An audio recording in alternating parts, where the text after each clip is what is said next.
Yeah, man.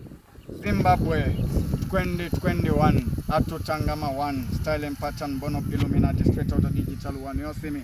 Pakuda showa, get ready. If you want that you see me next week it up in the rapper Zimbabwe. We have DJ Fidel. Anytime. You see me? Bono. Denga dagu dausi tangita. Moto wato tijibadita. Anytime. Now one on them.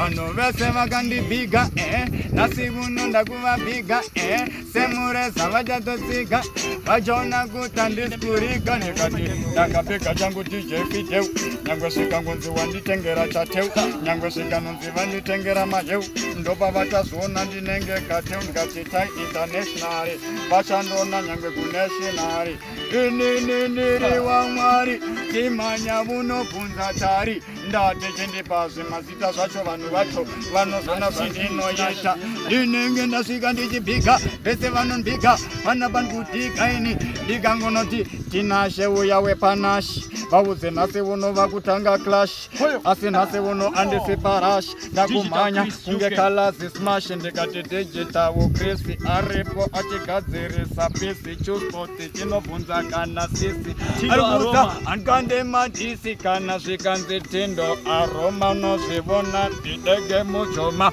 kana ini ndarova nemboma vachazvona pandinonogona ndinenge ndakumhanya kana bhostoro ndavaudza kudushe madzoro tenga kuva mangwana ndotenga doro atova lebhuri ndikangonoti maiki Dubai vaudzi vese ndakuti kuDubai ndengenda kudiwa kwese kuDubai ndakuvaudza kuti inansi kwai ndichidai ndikangonoti wangu producer hauna kupusa chatora mayosa vadyese samusa vachazona kuti ndinoshamisa vese vachipindira ndikati DJ tamuka vari kuziva ndakabuka this time ndapinda sanika pazuka gara wavashuna ndini munhu wacho ndikati DKT vamwe vakanditi andiketi asi nhasi amaproketi ndenge ndapinda ipapo vaisa mvura yavo futi mubhasketi sheutangi kana tainashi ndenge tasvika paklashi tobvunza vaya vepanashi